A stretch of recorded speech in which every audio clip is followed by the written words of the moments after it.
இடத்துல நிறைய முதலாளிகள் இந்த கேள்வியை கேட்குறாங்க. நிறைய ஆண்டர்பிரனர்ஸ், பிஸ்னஸ் ஓனர்ஸ் என்கிட்ட கேட்குற கேள்வி, எனக்கு இருக்கிற நான் ஒரு முதலாளியாக இருக்கிறேன். எனக்கு இருக்கிற ஒரு எஃபிஷியன்சி என்கிட்ட வேலை செய்கிறவங்க கிட்ட இல்லை. அவனுக்கு அந்த எஃபிஷியன்சி வரமாட்டேங்குது. அவங்ககிட்ட எப்படி நான் எவ்வளோ எஃபிஷியண்ட்டாக வேலை பார்க்குறனோ அதே மாதிரி அந்த எஃபிஷியன்சியை, அந்த எக்ஸலன்ஸை அவங்ககிட்ட எப்படி கொண்டு வர்றது? ஆனால் உங்ககிட்ட வேலை செய்யக்கூடிய அந்த தொழிலாளி அவனுக்கு இந்த கோலை அச்சீவ் பண்ணணும்னு இல்லை. அவனுக்கு நீங்கள் கொடுக்குற சம்பளம் தான் வேணும். நல்லா புரிஞ்சுக்கோங்க. ஸ்பிரிச்சுவலாகவும் நீ தெரிஞ்சுக்கிட்டு ஒரு வேலை பண்ணுறதுக்கும் இல்லாமல் ஒரு வேலை செய்கிறதுக்கும் வித்தியாசம் இருக்கா? ஒர்க்கில் ஸ்பிரிச்சுவாலிட்டி தேவையா? ஸ்பிரிச்சுவாலிட்டிங்கிறது ஒர்க்கை விட்டுட்டு போகிறதில்ல. ஸ்பிரிச்சுவாலிட்டியோட உன்னோட ஒர்க்கு இருந்துச்சுன்னா you will become very dynamic. எப்போவுமே ஃப்ரண்ட்டில் தான் இருப்பீங்க. நீங்கள் தான் ட்ரெண்ட் செட்டராக இருப்பீங்க. நீங்கள் தான் லீடராக இருப்பீங்க. Spirituality is not about leaving everything. Spirituality is trend setting. Creativity is nothing but the idea given by the creator. Creator ஒரு ஐடியா கொடுத்தா தான் அது கிரியேட்டிவிட்டி. நான் ஒரு ஐடியாவை கொடுக்குறேன்னா என் மைண்ட்லேருந்து வருதுன்னு அர்த்தம். அப்படின்னா பாஸ்ட்லேருந்து வருதுன்னு அர்த்தம். அதுக்கு பேர் மொனாட்டனின்னு பேர்.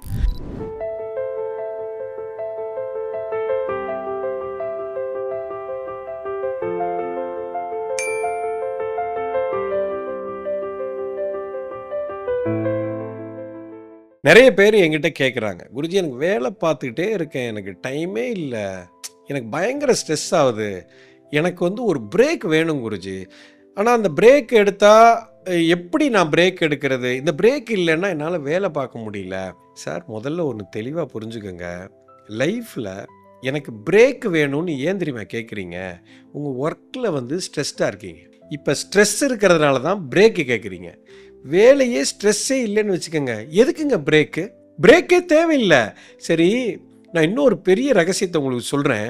இந்த பிரேக்கு அப்படின்னா என்ன தெரியுமா? முதல்ல சரி, உங்களுக்கு நான் பிரேக் கொடுக்குறேங்க, அடுத்த 10 நாள் உங்களுக்கு பிரேக்கு, சரியா? இந்த நிறைய ஆர்கனைசேஷன்லாம் என்ன பண்ணுவாங்கன்னா ஃபோர்ஸ்டு லீவுன்னு சொல்லி ஒரு 10 நாள் வீட்டுக்கு அனுப்பிச்சிருவாங்க. கம்பல் பண்ணி உங்களை நீ லீவ் எடுத்துக்கோ அப்படின்னு சொல்லி ஒரு 10-15 நாள். இப்போ நான் உங்களுக்கு பிரேக் கொடுக்குறேங்க.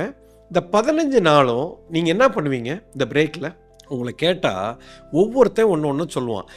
குருஜி, நான் அந்த பிரேக்கில் காலையில் சீக்கிரமாக எழுந்திரிச்சு நான் சினிமா பார்ப்பேன். ஒருத்தங்க சொல்லுவான், நான் ஷாப்பிங் போவேன் அப்படிம்பாங்க. ஒருத்தங்க நான் ஊரெல்லாம் சுற்றி பார்ப்பேன், நான் என் ஃப்ரெண்ட்ஸோட போய் உட்காந்து ட்ரிப்பு போவேன், இல்லை நிறைய நான் ஒருத்தன் புக்கு படிப்பேன், நான் போய் ஒரு கேம் ஆடுவேன், நான் வீடெல்லாம் நான் க்ளீன் பண்ணுவேன். ஒருத்தங்க கேட்டிங்கன்னா, நான் என் குழந்தைங்களுக்கு நான் சமையலே பண்ணல, நான் ஆஃபீஸ் வேலையாகவே இருந்துட்டேன். லேடிஸ் ஒர்க்கில் இருக்கிற லேடிஸுக்கு நான் வீட்டில் இருந்து என் குழந்தைங்களுக்கெல்லாம் சமைச்சு போடணும் அப்படின்னு சொல்லுவாங்க. எண்ட் ஆஃப் த டே இந்த பிரேக்கில் நீங்கள் என்ன தெரியுமா பண்ணுறீங்க? நல்லா புரிஞ்சுக்கோங்க, பின்னாடி இருக்க ரகசியத்தை பாருங்கள். உங்களுக்கு பிடிச்சதை பண்ணுவீங்க சார், அதானே பண்ணுறீங்க. இந்த 15 நாளும் உங்களுக்கு என்னெல்லாம் பிடிக்குமோ அதெல்லாம் நீங்கள் பண்ணுவீங்க. ஒருத்தருக்கு ஷாப்பிங் பிடிக்கும், ஷாப்பிங் பண்ணுவாங்க. ஒருத்தருக்கு க்ளீன் பண்ணுறது பிடிக்கும், க்ளீன் பண்ணுவாங்க. ஒருத்தருக்கு ஃப்ரெண்ட்ஸோட சுற்றுறது பிடிக்கும், ஃப்ரெண்ட்ஸோட சுற்றுவாங்க. ஒருத்தருக்கு மூவி பார்க்கணுன்னு பிடிக்கும், மூவி. ஒருத்தருக்கு ஒரு கேம் ஆடணும்னு பிடிக்கும், கேம் ஆடுவாங்க. ஒருத்தருக்கு ஜாகிங் போகணுன்னு இருக்கும், ஜாகிங் போவாங்க, சைக்கிளிங் போவாங்க. இதுதாங்க கான்செப்ட். நல்லா புரிஞ்சுக்கோங்க. இப்போ நீங்கள் ஒர்க்குலேருந்து எனக்கு பிரேக் வேணும் அப்படின்னாலே ஒர்க்கு உங்களுக்கு பிடிக்கலை. இப்போது பிடிக்காததை பண்ணுறதுலேருந்து பிடிச்சதை நான் பண்ணுறதுக்காக தான் நீங்கள் பிரேக்கே கேட்குறீங்க. You understand? இப்போது நான் ஒரு சிம்பிள் ஒரு பாலிசி சொல்கிறேன். ஒர்க்கையே, உங்களுக்கு பிடிச்ச ஒர்க்கையே நீங்கள் பண்ண ஆரம்பிச்சிட்டிங்கன்னா லைஃபே பிரேக்கு தாங்க. நீங்கள் பிரேக் எடுக்க வேண்டிய அவசியமே இல்லை. எனக்கு பிடிச்ச விஷயத்தை நான் எப்போ பண்ண ஆரம்பிக்கிறேனோ பண்ணுறவனுக்கு பிரேக்கே தேவையில்லை. ஏன்னா என் வேலையே எனக்கு பிரேக்கு தான். உலகத்தில் இருக்கக்கூடிய அத்தனை, இயற்கையில் இருக்கக்கூடிய அத்தனை விஷயங்களும், எந்த ஒரு உயிரினமும் மனிதனை தவிர பிரேக்கே எடுக்கிறது இல்லைங்க, ஹாலிடேக்கே போகிறதில்ல. ஏன்னா அதுங்களுக்கு என்ன பிடிக்குமோ, அதுங்க என்ன பண்ணணுமோ அதை மட்டும்தான் பண்ணுது. கொஞ்சம் வாட்ச் பண்ணி பாருங்கள்.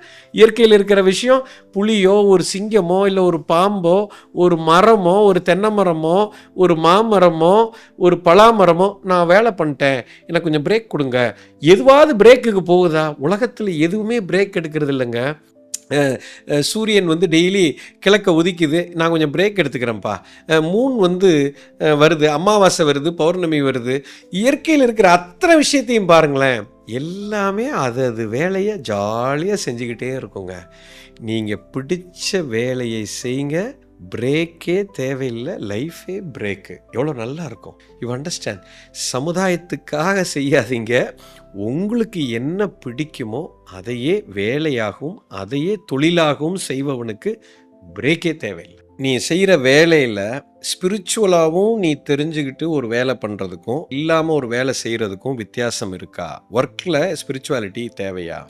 பாரத தேசத்தின் நெடிய ஞான மரபின் தொடர்ச்சி குரு மித்ரே சிவா நடத்தும் அல்கெமி புரோகிராமில் பங்கேற்க ரெஜிஸ்டர் செய்யுங்கள் அல்லது கால் 9655992559. எங்கள் வெப்சைட் www.matangifoundation.org. சார், ஒரு வேலையை நீ வந்து வெறும் ஒர்க்காக மட்டும் இருக்க, உனக்கு ஸ்பிரிச்சுவல் கனெக்ட் இல்லை அப்படின்னா இதுக்கு பேர் மொனாட்டனிசம்னு பேர். ஒரே வேலையை திரும்ப திரும்ப திரும்ப செஞ்சு ஒரு காலத்தில் நீ ரிடண்டன்ட் ஆகி ஒன்றும் இல்லாமல் போய் காணாமலே போயிடுவேன். வளர்றது மட்டும் இல்லை, ஒன்றும் இல்லாமலே போயிடுவேன். ஸ்பிரிச்சுவாலிட்டிங்கிறது ஒர்க்கை விட்டுட்டு போகிறதில்ல. ஸ்பிரிச்சுவாலிட்டியோட உன்னோட ஒர்க்கு இருந்துச்சுன்னா you will become very dynamic. டைனமிக்னா ஒவ்வொரு மொமெண்ட்டும் புதுசு புதுசாக பண்ணுவேன். ஒரே வேலை செய்கிற மாதிரி இருக்கும், ஆனால் அந்த வேலையில் ஒரு ஸ்பெஷாலிட்டி இருந்துக்கிட்டே இருக்கும். அதுக்கு வந்து ஸ்பிரிச்சுவாலிட்டிங்கிறது எக்ஸிஸ்டன்ஸோட நீ கனெக்ட் ஆகிற.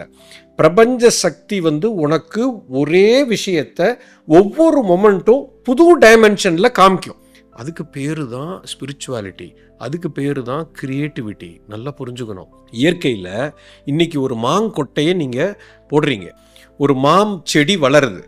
ஓகே, அந்த மான் செடியில் வளர்ற அந்த செடியை பாருங்க, அதே இன்னொரு கொட்டையை போடுங்க, 2 செடி முளைக்கும். ரெண்டும் ஒரே மாதிரி இருக்கவே இருக்காது. இந்த செடியும் இதுவும் மான் செடி தான், இதுவும் செடி தான், வேற வேற மாதிரி இருக்கும். இதில் இருக்கிற இலைகள் பாருங்க, ஒரு இலை மாதிரி இன்னொரு இலை இருக்காது, வேற மாதிரி மாத்திரும், டைனமிக்காக மாற்றும். சரி, இந்த செடியிலிருந்து ஒரு காய் வருது, அந்த காயை எடுத்து அதில் இருக்கிற கொட்டையை எடுத்து அதில் நீங்கள் மண்ணில் போட்டு அது வளர்கிற செடியை பாருங்க, அதோட குழந்தை வேற மாதிரி இருக்கும். உலகத்தில் இருக்கிற ஒவ்வொரு மொமெண்ட்டும் ஒவ்வொரு படைப்பும் பார்த்தீங்கன்னா ஒரே மாமரம், 1000 மரம் இருக்கும், 1000 கோடிக்கணக்கான இலைகள் இருக்கும், ஒரே மாதிரி இருக்காது. நான் இப்போ ஒரே வேலையை செய்கிற மாதிரி இருக்கும், ஆனால் அது ஒரே வேலை கிடையாது. யாருக்குன்னா ஸ்பிரிச்சுவலாக கனெக்ட் ஆகிருக்கிறவனுக்கு.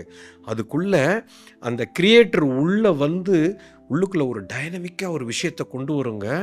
அது ஒரு பெரிய ஒரு மாற்றத்தை கொடுக்கும். அப்போ நீங்கள் வளர்ந்துக்கிட்டே போவீங்க. இதுதான் உண்மையான வளர்ச்சி. ஸ்பிரிச்சுவலாக இல்லைன்னா நீங்கள் வளராமலே போயிடுவீங்க. You will be redundant. இதனால தான் நிறைய கம்பெனி வந்து பார்த்தீங்கன்னா ஒரு 10 வருஷம் அப்படியே க்ரோ ஆகும், அதுக்கப்புறம் காணாமலே போயிடும். ஏன்னா அவங்க ஸ்டக் ஆகிட்டாங்க, ஸ்பிரிச்சுவல் கனெக்ட் இல்லை. இப்போ உலகம் வந்து மாறிக்கிட்டே போகுது இல்லை, அந்த டைனமிசத்தோட நீ வந்து அடாப்ட் ஆகி போகமாட்ட. Spirituality is nothing but dynamism and adaptability to the existence.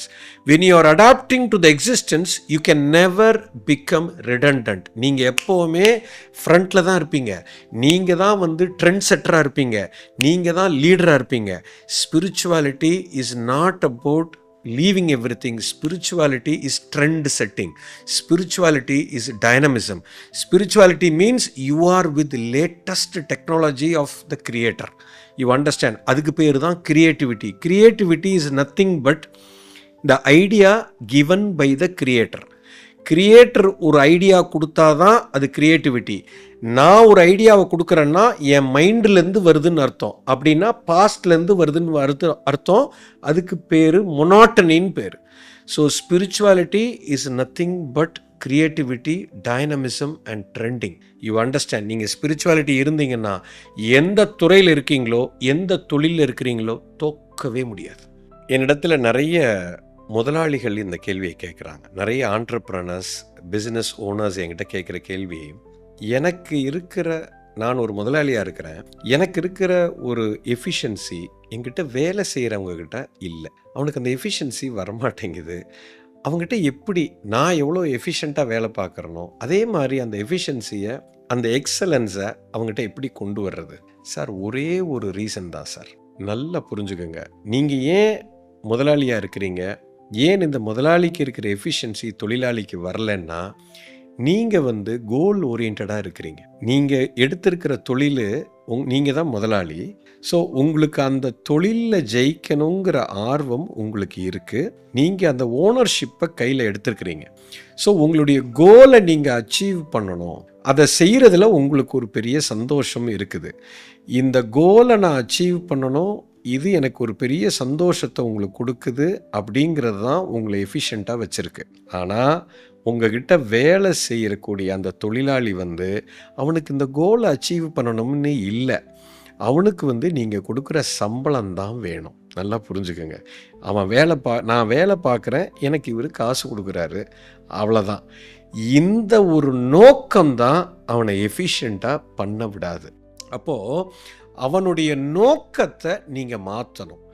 அவனுடைய நோக்கம் பணம் இல்லை, உனக்கு கொடுக்குற சம்பளம் இல்லைப்பா, நான் இந்த தொழிலை செஞ்சு வெற்றி அடையலை, இந்த வெற்றிக்கே காரணம் நீ தான், இந்த கோலில் கான்ட்ரிபியூஷன் ஒன்னால தான் இந்த ஸ்தாபனம் நடக்குது. ஸோ இந்த தொழிலை நான் செய்கிறதுனால ஒரு 100 எம்ப்ளாயீஸ் என்கிட்ட இருக்கிறதுனால இந்த 100 பேரும் நீங்கள் கான்ட்ரிபியூட் பண்ணதுனால தான் இந்த விஷயமே இந்த உலகத்துக்கு போய் கிடைக்கிது. உன்னோட ஒரு சிறு ஒர்க்கு இந்த கோலை அச்சீவ் பண்ணுறதுக்கு இவ்வளோ பெரிய உதவியை நீ பண்ணியிருக்க அப்படின்னு அவனுக்கு அந்த கோலோட நீங்கள் அவனை கனெக்ட் பண்ணணும்.